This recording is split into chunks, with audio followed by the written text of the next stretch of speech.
Thank you for the beautiful music and singing and the beautiful readings. Thanks.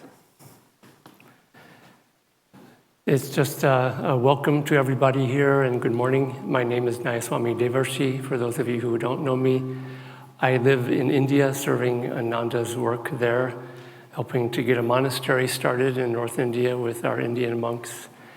And I'm here on what has become an annual visit to Ananda in California and also to Palo Alto. I hope it continues and that you invite me to come back here again after this weekend.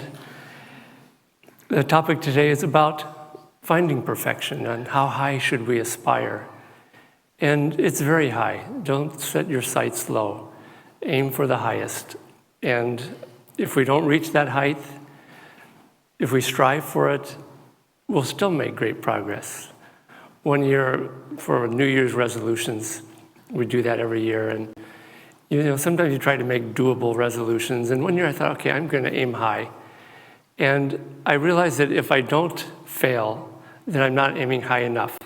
And that failure is actually okay, because if we succeed always, then our aspirations are a little bit too comfortable and too easy. And we are aspiring to the heights of perfection. And when Swami Kriyananda would talk about this and write about it, he would talk about the way to that perfection. And in particular, writing about this topic, he said that that way is only really, in the end, through meditation and through inner communion. That word meditation has a lot of meanings. People have given it a lot of meanings. And in the early days of Ananda, especially in the West, Swami would often call it inner communion. I think in all the different iterations of the official name of Ananda, maybe the legal name, at one time it was the fellowship of inner communion, because it describes our way, really the way to find God and to know God is this inner communion with God. And meditation sometimes gets confused or conflated with meditation, meditating on my investments or meditating on this or that. But it also gets confused with techniques, because techniques are not inner communion. Techniques are what takes us there.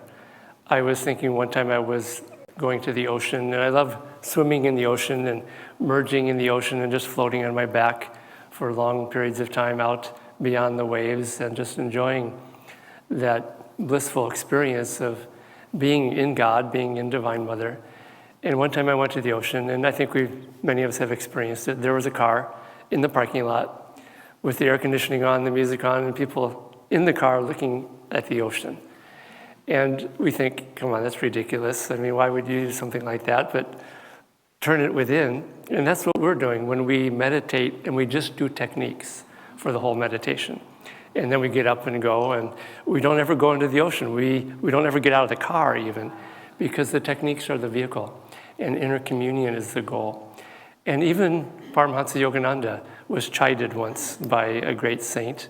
Yogananda tells this story in Autobiography of a Yogi, where he was meditating with the levitating saint, as we all know from a chapter titled that. And that levitating saint's home is still there in Kolkata, and I've been there many times. And you can go into the very room and sit in the very place that Yogananda, as a teenager, young Mukunda, would meditate with the levitating saint. And they were meditating one time, and this is how Yogananda describes it. He says, "The saint and I entered the meditative state. After an hour, his gentle voice roused me. You go often into the silence, but have you developed anubhava?" And anubhav is, Yogananda defines it here as the actual perception of God. And he says, have you developed anubhav? And Master says, he was reminding me to love God more than meditation. And then the saint said, do not mistake the technique for the goal. Do not mistake the technique for the goal.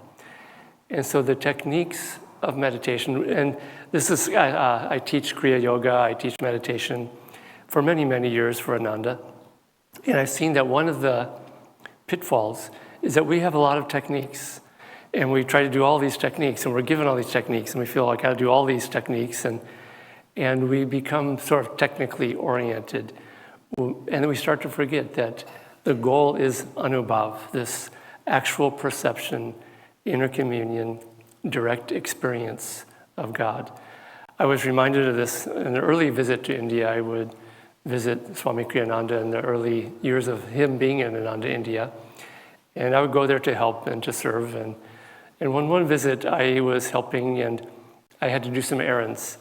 And so this young man offered to take me out and do these errands. And I got out, and it was a motorbike that he had, motorcycle, in the streets of Delhi, dodging traffic. And he had long hair flowing as he was riding, and it was a lot of fun.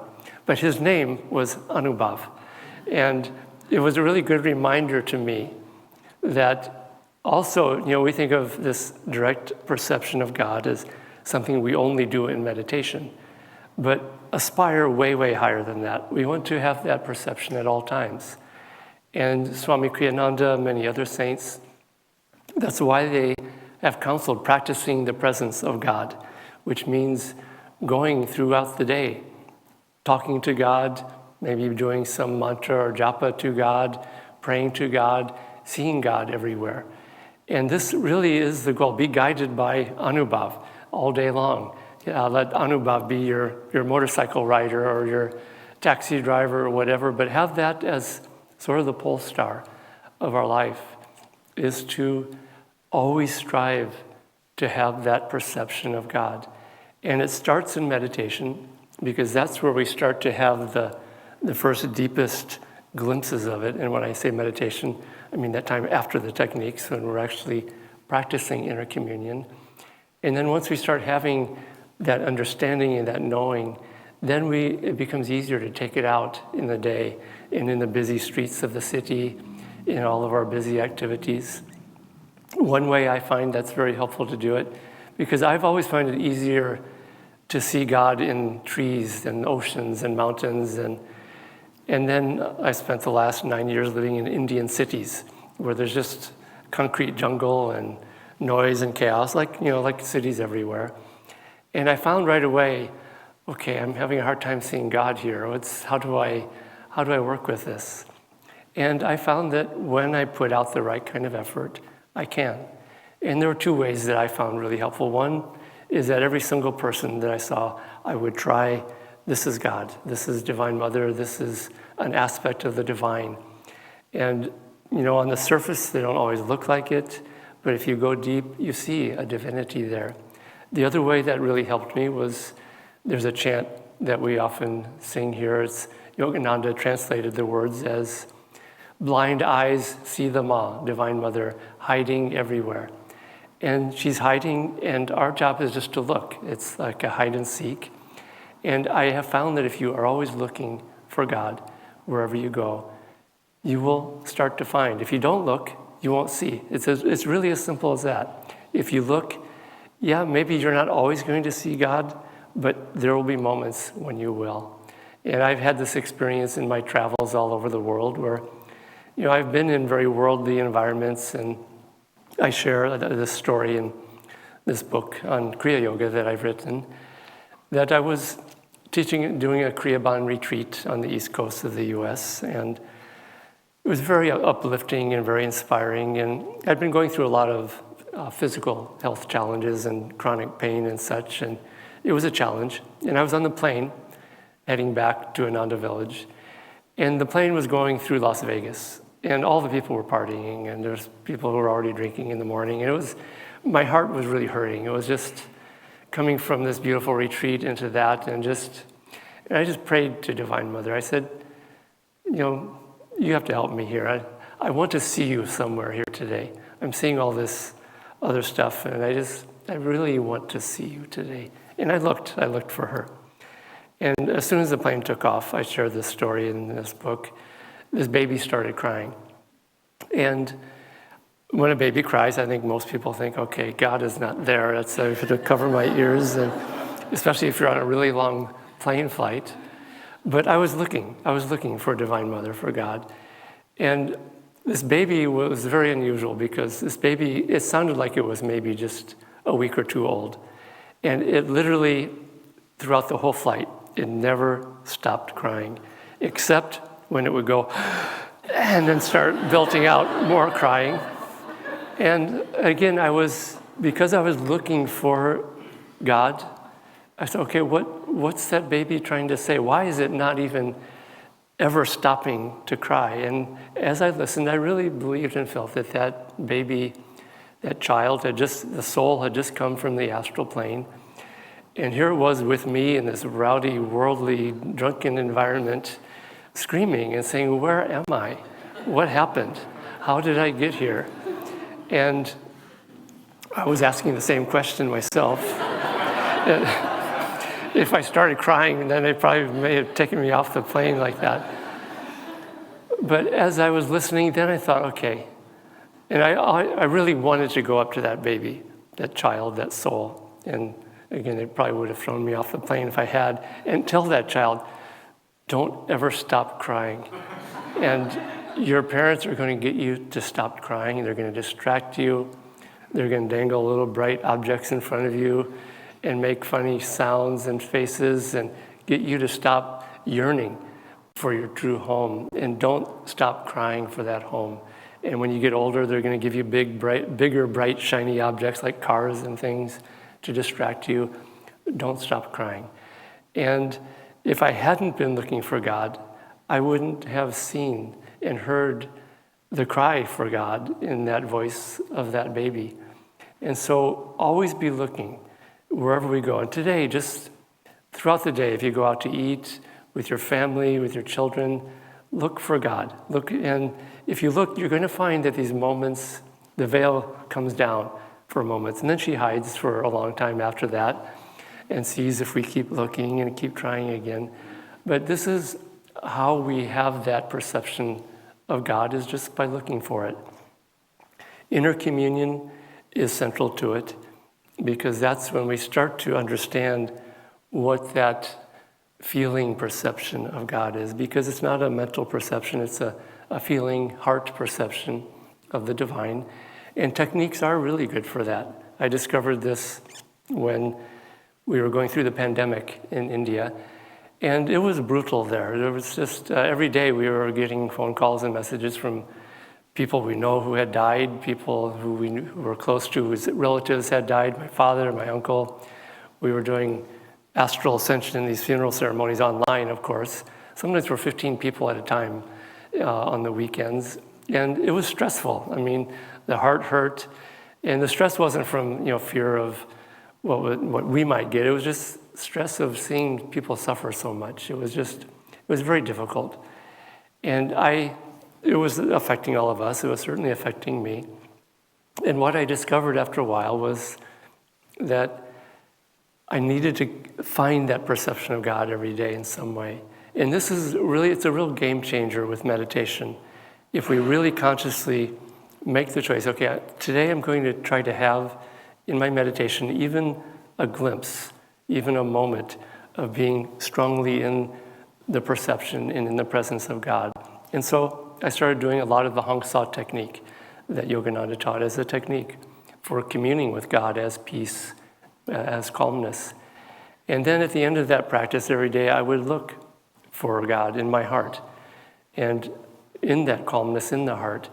And I discovered that if I just looked long enough and hard enough and in the right way, I would have that experience. I would feel, not just see, but feel this deep peace in my heart and this deep stillness that transcended all the stress and all the outer chaos of the world.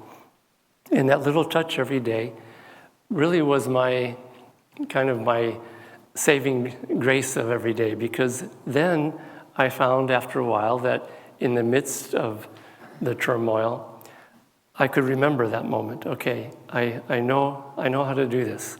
I know how to find that divine within me, no matter what is going on around me. And all I have to do is just stop, and I remember where it is. It's deep in here, and now I know how to look. And it's a practice. That's why they call meditation a practice. And it's seeking this presence of God is also a practice. And if we practice it regularly, if we work at it day in, day out, it starts to become easier. We know where to look. We know how to look. We have tools and, yes, techniques. Because to get to the ocean, I also had to drive my car to the ocean that day, and I couldn't walk to the ocean because I lived too far away. So I needed the technique of the car to get to the ocean, but then always get out of the technique, out of the vehicle. Yogananda defined meditation or inner communion as concentration or absorption in God or in an aspect of God. And that concentration or absorption, it's in God, it's not on God. So it's not we're meditating here and thinking of God, and God is somewhere out there or up there or over there. And it's really, and Swami Kriyananda talked about this, about meditating in God, praying in God. And yeah, we start by praying to God, and we started this Sunday service by praying to God. But take that in meditation and in inner communion, because what is communion? It's communing with and becoming absorbed in God. And find ways to do this. It's different for everyone. This is the art of meditation. Yogananda, when he said that meditation is absorption in God or an aspect of God, he talked about these 8 aspects of God that we understand when we learn meditation here at Ananda. And these are peace, calmness, love, divine bliss, wisdom, energy or power, sound, and light, and the vibrations of God as sound or light. And when we consciously look in a very specific way for one of those aspects, or the Divine Mother or the Guru, that's when we start to see. And so it does have to be a very clear concentration and focus, and asking and inviting to enter us and to help us become absorbed.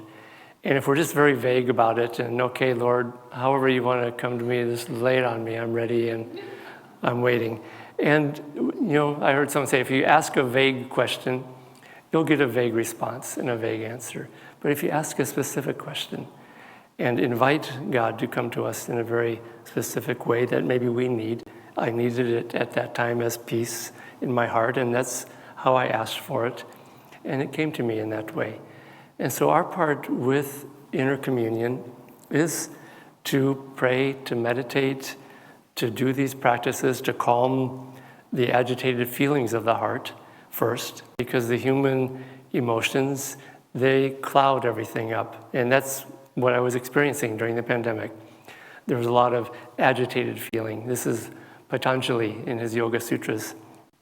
He defined yoga as yogas chitta vritti narod. Yoga is the neutralization of these waves of feeling of the heart. And these are the agitated feelings of the heart that get us confused and upset and then make it much harder to see God. And so there are techniques. This is the car that takes us to that point where we can go into the ocean. And so there are tools to help us calm those agitated feelings, to get behind the inner drama and turmoil there, and to start to know God and to start to see God. And it's possible. Really aim high. Don't limit the potential. Yogananda once said that he came at this time on the planet's evolution because he recognized that people had had enough of the outward religious forms. And that can be in the form of rituals, and only rituals that are done outwardly. Or it was what he called churchianity, where it was just church membership and paying the priest to do everything for you. And he said that people now, they've gotten past that, and they want to have the direct experience of God. And that's what he said he came to bring, to help people, to give them the direct experience of God. And he came with the tools to show us how to do that. And just being part of a church isn't enough anymore. We're kind of smarter than that at this point. I share in my Kriya Yoga book that there was a comedian I heard many, many years ago. He said, jokingly, he said that studies are showing that thousands and thousands of people are leaving the churches, which is true. I mean, nowadays it's really strong. He said studies are showing thousands are leaving the churches and going back to God. And I'm not, the ministers here don't take this advice and go running out the doors of this church, because we know that we're here to know God and to find God. But there's also a power. We had a beautiful 3-hour meditation yesterday here with our Kriya Yogis, our Kriya Yogi members here. And there's an extraordinary power in group meditation. And that's what Yogananda also said. He wasn't saying go off on your own. He said that there would be churches of the future, would be places where people could come together and seek God as in group meditation and together, but also to take it home into their own personal, direct relationship with the divine in their own deep meditation. Always come back to this relationship with God and deep within, in just quiet, simple ways that I've been describing. Because sometimes people, they want miracles and great demonstrations of truth, of God. And Yogananda said the spiritual path is not a circus. It's not just having all these great experiences. Swami Kriyananda tells a story that it's about a great saint from Autobiography of a Yogi. His name was Trilanga Swami. And you can still go to this Trilanga Swami's home, ashram, in Varanasi, where he lived. And in Autobiography of a Yogi, Yogananda said the British authorities were really upset with Trilanga Swami because he would go unclothed, naked, through the streets of Calcutta, and it was scandalous. And they tried locking him up in a cage, and he suddenly appeared on top of the jail, hovering above it. And the other part of it was that, for me, it makes it more visually dramatic, is that he weighed several hundred pounds. He was huge. And this naked, huge sadhu roaming the streets of India, just that image, and the British, how proper they were, getting so upset with that, for me is very ludicrous and funny. But he also, he could perform miracles, but he didn't promote that as the way to God. He said that, Swamiji tells that there's a story of Trilanga Swami, and you can go to the ashram. When you go to his ashram there, it's right on the river Ganga, and there's a murti, a statue of the goddess, of Divine Mother, in the form of Kali. And Swamiji Master told the story, I think it was, that one day Trilanga Swami was counseling a disciple who was too much into miracles, who wanted visual confirmation, and he somehow thought God would come alive and speak to him, and God did, as we see in the story. They were sitting together, Trilanga Swami and this disciple, and all of a sudden, in the other room, and coming through the door, this image of Kali, of Divine Mother, was walking and had come to life, walked in the door, sat down with them, and they started having like a philosophical, profound discussion with this goddess, this deity come to life. And then she went out and became frozen again. You can see that statue there still. And then Trilanga Swamiji looked at his disciple and said, okay, well, now what do you have? After all this experience, so what? Now you have a great memory and something happened, but did it really change you inside? And did it give you the inner communion? And I think that particular disciple needed that lesson, but I think a lot of us do too, because we think that, miracles are the sign of sanctity, and visions are the sign of sanctity. And, you see the great saints, Paramhansa Yogananda, Swami Kriyananda, they talked very little about those things, because the reason is that they weren't that important. What was important is how we change inside and have that direct inner communion.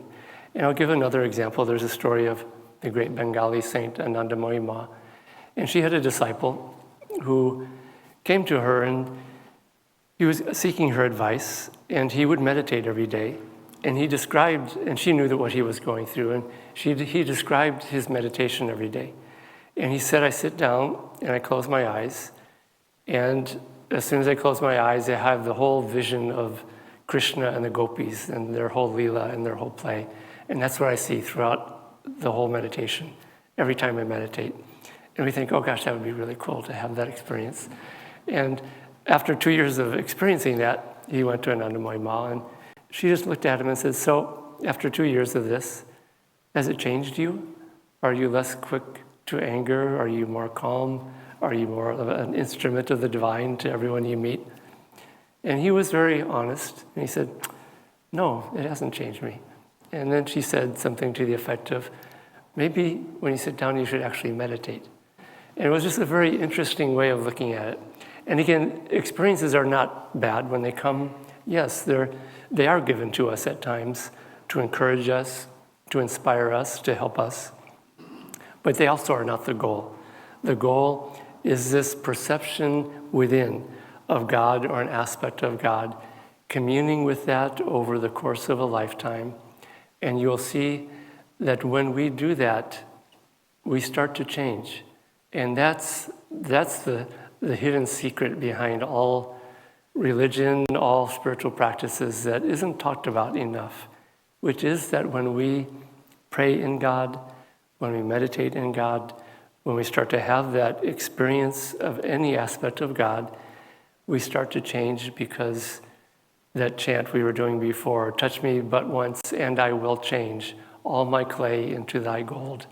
And this is the story of divine grace, and how by being in God and by offering ourselves to God, by opening our hearts to that grace, it enters us and it starts to change us. And this is how we reach perfection. It's not we reaching perfection. It's sort of as a misnomer to say that we can do anything like that, just from a human level. But what we can do is that we can offer ourselves into that place where the grace can change us and lift us up the rest of the way. And it does, it takes our effort. It doesn't happen just by asking for it in a lazy kind of way. We have to practice techniques, we have to pray, we have to earnestly, sincerely ask and invite that presence to enter us and to change us.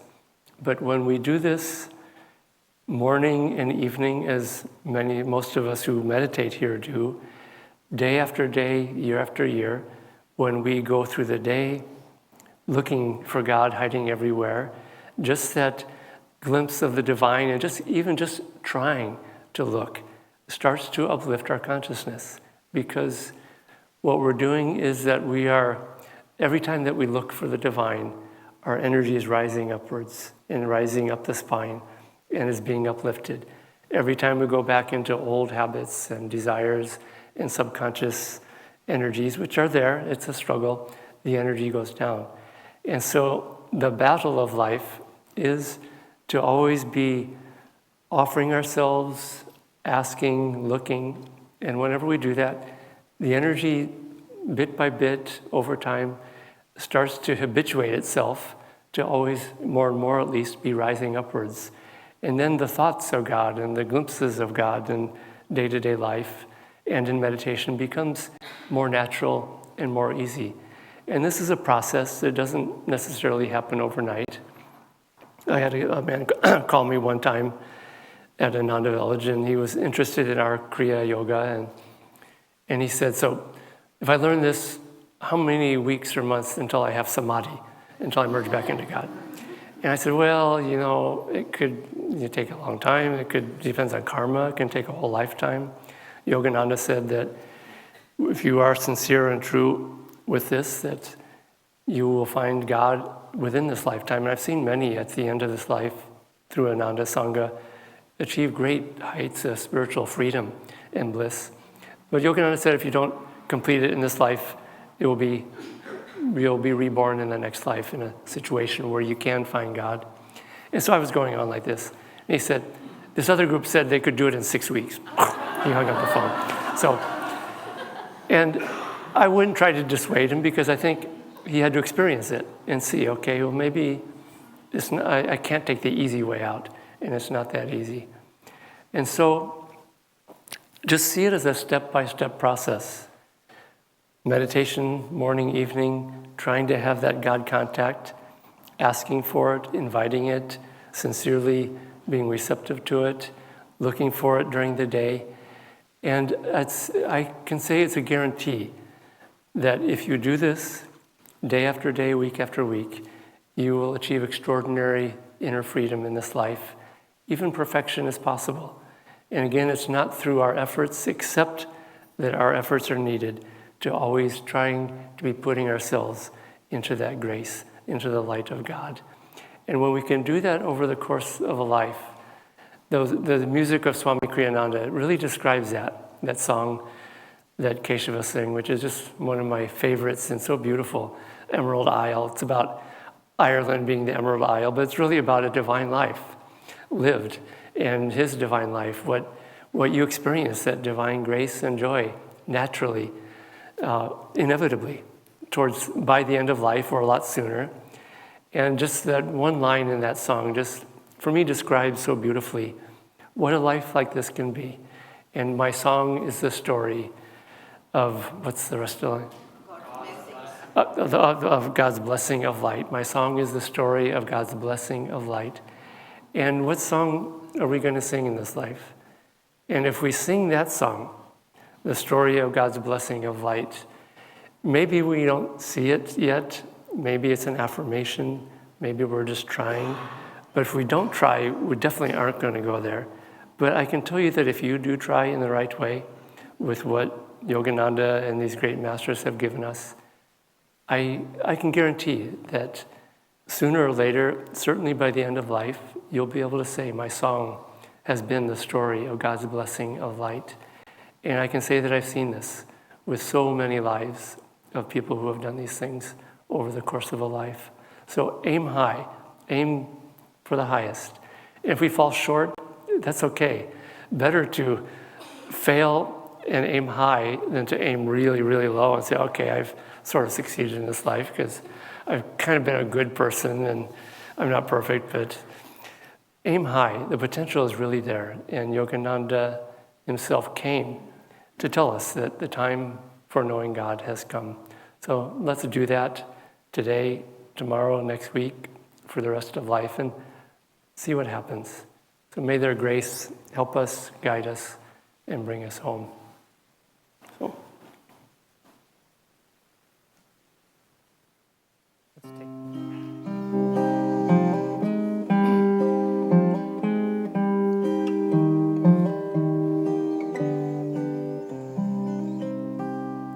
There lived a tender maid in a far-off country. The strangeness of this world made her sigh. Her friends asked their fathers for money and clothes, but all she could ask was, why?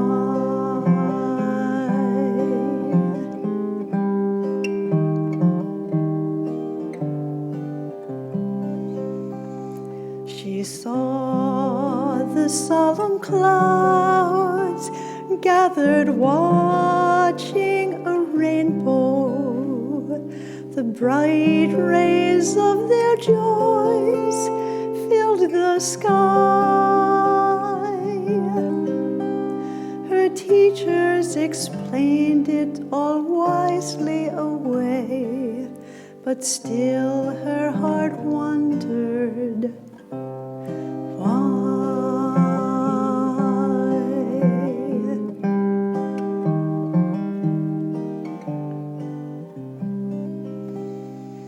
She saw the silent stars thrill the night with their gladness. They seemed some wondrous truth to imply. Her elders all slept, but the magic of light awoke her to ponder, why?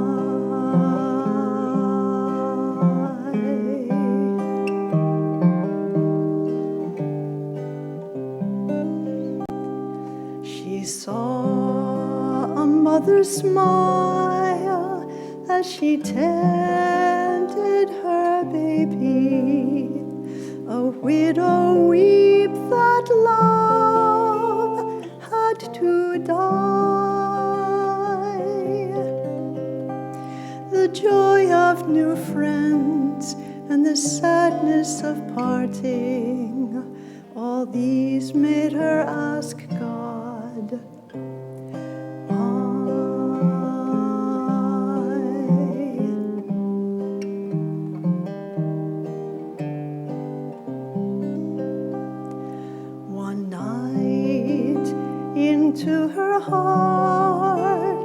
stole the secret of oneness, the bond not even time can untie.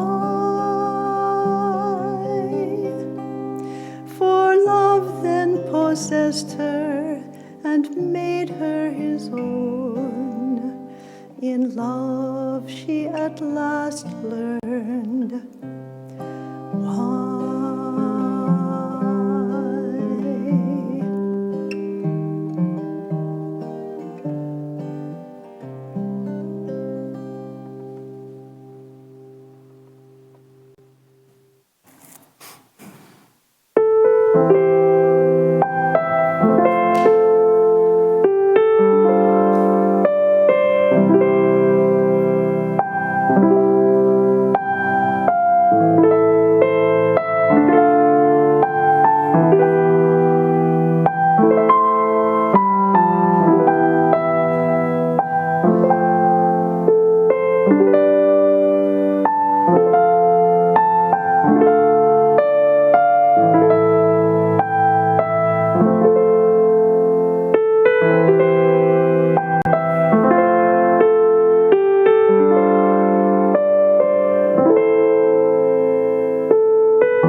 My song